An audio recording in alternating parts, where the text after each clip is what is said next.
Big money, big night, one big reason to show up. Channel partner and investment advisor meet at SPR City, Market of India, Perambur. Call 7358111999.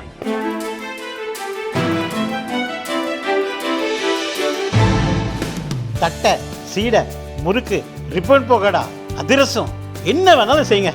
ஒரே ஒரு 5 litre இதய மந்த்ரா கடல் எண்ணெய் back ஒரு மாசம் முழுசுக்கும் அத்தனை சமையல முடிச்சு விடலாம். இதய மந்த்ரா.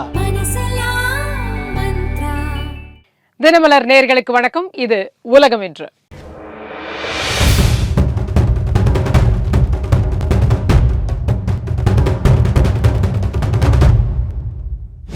இன்னைக்கு முதல் செய்தியா நம்ம என்ன பார்க்க போறோம்னா, பிரதமரின் வெளிநாட்டு சுற்றுப்பயணங்கள். இது தொடர்பாக தொடர் கேள்விகள் எழுப்பப்பட்டு வருது நம்ம நாட்டில் எதிர்கட்சிகளால. என்ன பலன் இருக்கிறது, அடிக்கடி வெளிநாட்டுக்கு போறாரே அப்படின்னா, ஒவ்வொரு முறையும் அதற்கான பலன்கள் இருந்து கொண்டிருக்கின்றன, கிடைத்து கொண்டிருக்கின்றன அப்படின்றது தான் யதார்த்தமாக இருக்கிறது. இப்போ சமீபத்தில் ஒரு மாரத்தான் தொடர் மாதிரி 8 நாட்கள்ல 5 நாடுகளுக்கு சுற்றுப்பயணம் போயிருக்கிறாரு. அதை தாண்டி அங்க 4 விருதுகளும் அந்தந்த நாட்டுடைய உயரிய விருதையும் பிரதமர் மோடி அவர்களுக்கு வழங்கப்பட்டிருக்கிறது. சரிப்பா, 8 நாள்ல என்னதான் அச்சீவ்மெண்ட், இந்தியாவுக்கு என்ன கிடைச்சது அப்படின்னு பாக்குறோம் அப்படின்னா, ரொம்ப ஃபுல்லா பார்க்கலனாலும் ஒரு 5 விஷயம் மெயினா நம்ம பார்க்க வேண்டி இருக்கிறது. என்ன மெயினா கிடைச்சதுன்னு பார்த்தீங்கன்னா, பயங்கரவாதத்திற்கு எதிரான இந்தியாவோட உறுதியான நிலைப்பாட்டை ரொம்ப தெளிவாக இந்த நாடுகளிடம் எடுத்துரைத்திருக்கிறார் பிரதமர் மோடி அவர்கள். அவர் பேசிய ஒவ்வொரு உரையிலுமே அது வெளிப்பட்டு இருக்கிறது. பிரிக்ஸ் சம்மிட் உட்பட பிரிக்ஸோட உச்சி மாநாட்டிலையும் கலந்துக்கிட்டாரு. அப்பையும் அங்கேயும் அவர் பேசியிருக்கிறாரு. அது மட்டுமல்ல, அந்த பிரிக்ஸோட நாடுகள், உலக நாடு, நாங்கள் இணைந்திருக்கக்கூடிய பிரிக்ஸ் நாடுகளுடைய கூட்டமைப்பு ஒரு பிரகடனத்தை வெளியிட்டிருக்காங்க. அதுலேயே அந்த முக்கியமான விஷயத்தை அவங்க பிரதிபலிச்சிருக்காங்க அப்படின்னு நம்ம பார்க்கிறோம். இந்தியாவோட நிலைப்பாடு சரியான முறையில் எடுத்துரைக்கப்பட்டதன் விளைவாகத்தான் அந்த கூட்டு பிரகடனத்தில் அந்த செய்தியே வெளிவந்திருக்கிறது. ஏன்னா, பெஹல்காம் தாக்குதலுக்கு யார் காரணமோ அவர்கள் நீதியின் முன் நிறுத்தப்பட வேண்டும். அவர்கள் மட்டுமில்ல, அதற்காக திட்டமிட்டவர்கள், அதற்காக நிதி உதவி செய்தவர்கள்னு அனைவரும் நீதியின் முன் நிறுத்தப்பட வேண்டும்ன்றது தான் அந்த கூட்டு பிரகடனத்தோட முதல் செய்தியா பார்க்கிறோம். ஏன்னா, அங்க பேசினது போதே நம்மளுடைய பிரதமர் அவர்கள் சில விஷயங்களை ரொம்ப தெளிவா சொன்னாரு.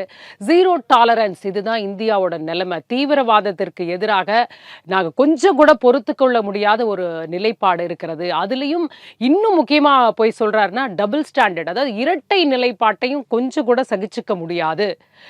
யார் இதுல பாதிக்கப்பட்டாங்களோ அதே நேரத்துல எந்த நாடு தீவிரவாதத்தை ஸ்பான்சர் பண்ணுதோ ரெண்டையும் சமமான முறையில் பார்ப்பது அப்படின்றத கொஞ்சம் கூட ஏற்றுக்கொள்ள முடியாதுங்கிறத ரொம்ப தெளிவாக எடுத்துரைத்திருக்கிறார் பிரிக்ஸ் சமிட்ல.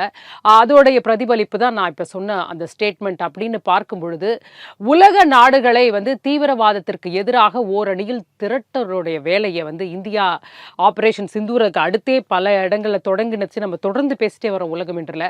அதோடைய தொடர்ச்சி தான் பிரதமருடைய இந்த பயணம், இந்த பயணத்தினுடைய ஃபர்ஸ்ட் அச்சீவ்மெண்ட்டா அதை நம்ம பார்க்கிறோம். ஏன்னா, அது வரைக்கும் வேற எல்லாருமே கொஞ்சம் ஒரு ஆதரவில்லை, வெளிநாடுகளோட ஆதரவு இல்லையப்பா அப்படின்ற ஒரு கேள்வியும் எழுப்பப்பட்டது. ரொம்ப ஸ்ட்ராங்கா ஒன்றும் யாரும் ஆதரவு தெரிவிக்கலையே அப்படின்னு. ஆனால் அதை மாற்ற இன்றைக்கு ஓரணியில் சர்வதேச நாடுகளை திரட்டும் படியில ஒரு பெரிய மைல்கல்னே சொல்லலாம் பிரதமருடைய இந்த பயணம்.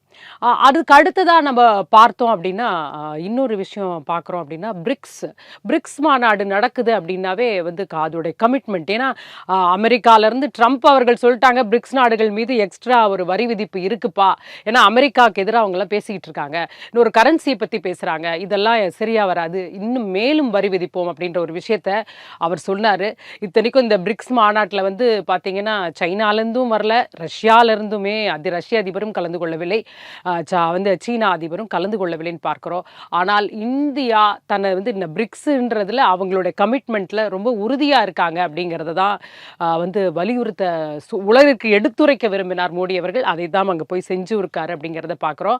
அங்கே வந்து தெற்குலக நாடுகளை பற்றி குளோபல் சவுத், அதாவது தெற்குலக நாடுகளுடைய முக்கியத்துவம் என்ன, நம்ம எந்த அளவுக்கு ஒன்றா நிற்க வேண்டிய அவசியம் என்ன, அங்களுடைய தலைமைத்துவம்ங்கிறது எவ்வளோ முக்கியம் அப்படின்ற விஷயங்களை பற்றி நிறைய பேசியிருக்காருன்னு பார்க்குறோம். அதையே தான் கொஞ்சம் எக்ஸ்டென்ஷனாக பார்த்தீங்கன்னா கானா, நமீபியா தான் லாஸ்ட்டாக அவர் போனார் லாஸ்ட் லெக்கில். இந்த நமீபியாக்கெல்லாம் போகும்பொழுது அதை தான் அவர் வந்து ரொம்ப ஸ்ட்ரெஸ் பண்ணிக்கிட்டே வர்றதை பார்க்குறோம். நம்ம எல்லா நாடுகளுமே எப்படியாவது ஒரு கனெக்ட் பண்ணணும் அப்படின்றதுல ஹிஸ்ட்ரி, வரலாற்றை வைத்து ரொம்ப முக்கியத்துவப்படுத்தி பிரதமர் அவர்கள் ஆற்றிய உரை. அதாவது இந்த காலனி ஆதிக்கத்தின் கீழ் பாதிக்கப்பட்ட நாடுகள் நம்மலாம். ஸோ நம்மலாம் வந்து ஆரம்பத்துலேருந்தே ஒன்றாக போராடி கொண்டிருக்கிறோம், சுதந்திர போராட்ட காலத்திலேருந்தே. ஸோ நம்ம அதை எதிர்த்து ஒன்றா தான் இருக்கோம். இன்னமும் நம்ம பயணம் ஒன்றாக இருந்தால் நம்ம வந்து நம்மளுடைய பிராந்தியத்தில் ரொம்ப அமைதியையும் வளமையும் கொண்டு வர முடியும் அப்படின்ற விஷயங்களை எல்லாம் அங்கே பேசியிருக்காரு. அதோட ஒரு கனெக்டிவிட்டியை ஏற்படுத்தியிருக்கிறார் அப்படிங்கிறத நம்ம பார்க்குறோம். இன்னொன்று பார்க்குறோம், நம் நாட்டிற்கு தேவையான வந்து அரிய வகை கனிமங்கள், தனிமங்கள், ரேர் எர்த் மினரல்ஸ், கிரிட்டிக்கல் மினரல்ஸ்லாம் பார்க்குறோம். இது வந்து சைனாவில் தான் அதிக அளவில் உற்பத்தி செய்யப்படுது. சைனாவை தான் நம்பி இருக்கிறோம். நம்ம அங்கிருந்து தான் இறக்குமதி செய்து கொண்டு இருக்கக்கூறோம். ஆனால் அதையே இப்போ கொஞ்ச நாளாக பார்க்குறோம், சைனா அதையே ஒரு ஆயுதமாக பயன்படுத்துகிற விஷயங்கள் எல்லாம் பார்க்குறோம். நாங்கள் கொடுக்க மாட்டோம்னு சொல்கிறது, இவ்வளோ வரி விதிப்போம்னு சொல்கிறது, இப்படி பல விஷயங்கள் வந்து பல கட்டுப்பாடுகளை சைனாவும் தொடர்ந்து விதிச்சுட்டே வருது. அப்படின்னா அப்போ நமக்கு தேவை ஒரு ஆல்டர்னேட்டிவ். அப்போ அந்த ஆல்டர்னேட்டிவை நோக்கிய பயணம் தான் இந்த 5 நாடுகள் பயணம்னே சொல்லலாம்.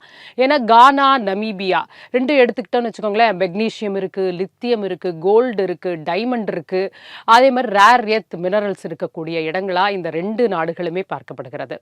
ஸோ இந்த நாட்டிலெல்லாம் போய் அதை பற்றியும் பேசுகிறாரு நம்மளுடைய பிரதமர். நமீபியாவுக்கு போயிருக்கும்போது சொல்கிறாரு, டைமண்ட், வைரம் வந்து இங்கே தான் அதிக அளவில் கிடைக்கக்கூடிய ஒரு நாட்டில் ஒன்று நமீபியான்னு எல்லாருக்கும் தெரியும். அதே மாதிரி இந்தியா பாலிஷிங்கில், டைமண்ட் பாலிஷிங்கோடைய வந்து விஷயத்தில் நம்பர் 1 நாங்கள் இருக்கோம். நம்ம 2 பேரும் இணைந்து செயல்பட்டோம்னா அந்த உறவே பார்த்திங்கன்னா பாலிஷ் பண்ணப்பட்ட வைரம் போல மின்னும் அப்படின்ற ஒரு விஷயத்தை வந்து பேசுகிறார். ஸோ இது மூலமாக அங்கே அவர் இனிமேல் நம்ம பண்ணக்கூடிய வர்த்தகம், நமக்கு அங்கேருந்து கிடைக்கக்கூடிய வந்து ரேர் எர்த் வந்து மினரல்ஸ் அப்படின்றத அது ஒரு அட்வான்டேஜாக நம்ம பார்க்க வேண்டி இருக்கிறது. ஸோ இப்படி தான் இந்த ஒவ்வொரு பயணத்தின் போது இதெல்லாம் ஒரு சின்ன ஒரு எக்ஸாம்பிளாக தான் நான் சொல்லிக்கிட்டு இருக்கேன். இதெல்லாம் வந்து ஒரு ஆரம்ப கட்டம் தான். இன்னும் இது வந்து பல அளவிற்கு போகக்கூடிய, பல கட்ட அளவுக்கு போகக்கூடிய வாய்ப்புகள் இருக்கிறத நம்ம பார்க்குறோம். அதையும் தாண்டி எங்கே போனாலுமே பார்க்குறோம் இந்திய வம்சாவளியினருடன் உரையாடல் அப்படிங்கிறத நம்ம பார்க்குறோம். அந்த மாதிரி இங்கேயும் நடந்திருக்கிறது. வந்து கானாலாம் பார்த்தீங்கன்னா ரொம்ப இந்தியன் கம்யூனிட்டி அங்கே வந்து பல வருடங்களாக இருக்காங்க. அங்கே பல வருடங்களாக வந்து தொழில், வர்த்தகம்னு பல விஷயங்களில் ஈடுபட்டு வர்றாங்க வந்து இந்திய வம்சாவளியினர் கானாவில். அதே மாதிரி வந்து ட்ரினிடாட் அண்ட் டொபாகோ அங்கே பார்த்தீங்கன்னாலும் குடியுரிமை கார்டை பற்றி வந்து நம்ம பிரதமர் வந்து பேசினார். அவர்களுக்கு வந்து 6 தலைமுறையினருக்கும் அந்த கார்டு கொடுக்கப்படும். இந்தியாவை பொறுத்த வரைக்கும் நீங்கள் வரலாம், வந்து எங்கேயும் உங்களுடைய குடியுரிமை இங்கே அஷூரன்ஸ் கொடுக்குறோம் அப்படின்ற அந்த விஷயங்களெல்லாம் அவர் வந்து சொல்லியிருக்கிறார் அப்படிங்கிறத பார்க்குறோம். எப்பயுமே அந்த இந்தியா வம்சாவளியினரை பொறுத்த வரைக்கும் நீங்கள்லாம் நம்ம நாட்டு பிரஜைகள், நீங்கள் வந்து இங்கே வந்து வர்த்தகம் பண்ணுங்க, இங்கே இன்வெஸ்ட் பண்ணுங்க அப்படின்ற மாதிரி அந்த கம்யூனிட்டி கிட்ட பேசக்கூடிய அந்த உரையாடலே நம் நாட்டுடைய ஒரு வெளியுறவு கொள்கையாக வந்து மாற்றி அமைத்திருக்கிறார் பிரதமர் மோடி அவர்கள். அது மூலமாக அந்த கம்யூனிட்டி வந்து எப்பயும் நம்முடைய தொடர்புலேயே இருக்காங்க. நம்ம நாட்டிற்காக பல விஷயங்களை அவங்க செய்ய முன்வராங்க. நீங்கள் பார்த்தீங்கன்னாவே அவருடன் பேசும்போதே அவங்களுடைய வந்து எல்லாருமே ஒரு எனர்ஜைஸ்டாக இருக்கிறத நம்மளால் பார்க்க முடிகிறது. ஸோ இப்படி வந்து அவருடைய ஒவ்வொரு வெளிநாட்டு பயணத்துக்கும் ஒரு அர்த்தம் இருக்கிறது, ஒரு அப்ஜெக்டிவ் இருக்கிறது, ஒரு கோல் இருக்கிறது, இந்தியாவுடைய வளர்ச்சிக்கான பாதை இருக்கிறது அப்படின்னு தான் புரிஞ்சுக்கிறோம். இந்த 5 நாடுகள் பயணம் அப்படிங்கிறது வந்து தீவிரவாதத்திற்கு எதிரான நம்முடைய நிலைப்பாட்டை உரைப்பதிலும், அதே நேரத்தில் தெற்குலக நாடுகளில் இந்தியா ஒரு வல்லமை மிக்க நாடாக இருக்க போகுது, ஒரு லீடர்ஷிப் இடத்துல வரப்போகுது அப்படிங்கிறதுக்கான ஒரு முதல் படியாகவும் நம்ம பார்க்க வேண்டி இருக்கிறது. இதெல்லாம் வந்து சேர்ந்து நடக்கும் பொழுது தான் அவரோட பயணத்தோடைய விளைவுகள் எல்லாருக்குமே புரியும் அப்படின்னு நான் நினைக்கிறேன். இந்த புவிசார் அரசியல்ல எந்த ஒரு நாடுமே நிரந்தர நண்பனும் கிடையாது, நிரந்தர எதிரியும் கிடையாது அப்படிங்கிறது தான் உண்மையா இருக்கிறதா நம்ம பார்க்கிறோம். இப்ப சமீபத்தில ஐக்கிய நாடுகள் சபையில ஒரு தீர்மானம் கொண்டு வரப்படுகிறது. ஆப்கானிஸ்தானுக்கு எதிராக தாலிபானுக்கு எதிராக கொண்டு வரப்படுகின்ற ஒரு தீர்மானம். அதாவது தீவிரவாதத்திற்கு வந்து ஆதரவு தரக்கூடாது. அந்த ஆதரவு தருவதை எதிர்த்தும், அதே நேரத்தில அங்க இருக்கக்கூடிய கொள்கைகள் அது வந்து மகளிரையும் அந்த பெண் குழந்தைகளையும் ஒரு சப்ரஸ் பண்ணுது. அவங்களோட வந்து அவர்களுடைய வளர்ச்சிக்கு வழிவிடாத ஒரு கொள்கையாக இருக்கிறது. அவர்களுக்கு வேலை வாய்ப்பு இல்லாம பண்றது, அவர்களுக்கு கல்வி கிடைக்காம பண்றது, ஸ்கூல்ஸ் அண்ட் காலேஜஸ்க்கு அவங்க போக முடியாம பண்றது. இந்த மாதிரியான ஒரு கொள்கைகள் இருப்பதற்கும் அந்த மாதிரியான நிலைமைகள் வந்து அங்க மோசமாக இருக்கு அப்படின்றதுக்கு இதையும் வலியுறுத்தி ஒரு தீர்மானம் அங்கு கொண்டு வரப்படுகிறது. அந்த தீர்மானத்தை கொண்டு வரும்பொழுது பார்த்தீங்கன்னா 116 நாடுகள் அவங்க கொண்டு வந்த தீர்மானத்திற்கு ஆதரவாக வாக்களிக்கின்றன. 2 நாடுகள் எதிராக வாக்களிக்கின்றன. அதுதான் வந்து இஸ்ரேலும் அமெரிக்காவும்.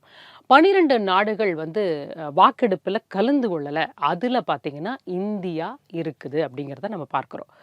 ஏன்பா இது தாலிபான் அப்படின்னா என்ன அப்படின்னு பார்க்குறோம். நம்மளுக்கும் தாலிபானுக்கும் வந்து ரொம்ப நாளாக ஒன்றும் அப்படியெல்லாம் ஒரு உறவில்லை. தீவிரவாத அமைப்பு அப்படின்னு நமக்கு தெரியும். அதே நேரத்தில் ஆதரவாக அவங்க வந்து ஐக்கிய நாடுகள் சபையில் கொண்டு வந்த அந்த தீர்மானத்திற்கு ஆதரவாக வாக்களிக்கிறது பாகிஸ்தான்னு பார்க்குறோம். அப்போ பாகிஸ்தான் வாக்களிக்குதே, ஏன்னா பாகிஸ்தானும் தாலிபானும் அப்படி உறவாடிட்டு இருந்தாங்க அப்படின்னு நல்லாவே தெரியும். பாகிஸ்தான் தான் ஆயுதங்களை கொடுத்தாங்க, நிதி உதவியை கொடுத்தாங்க, அங்கே தீவிரவாதத்தை வளர்த்தாங்க அப்படின்றதெல்லாம் பல விஷயங்கள், குற்றச்சாட்டுகள் அங்கே இருக்கிறது. அந்த ஆட்சி, தாலிபான்களுடைய ஆட்சி 2021 காபூல் அமையும் போது ரொம்ப கொண்டாடினாங்க பாகிஸ்தான் அப்படின்றத பார்க்கிறோம்.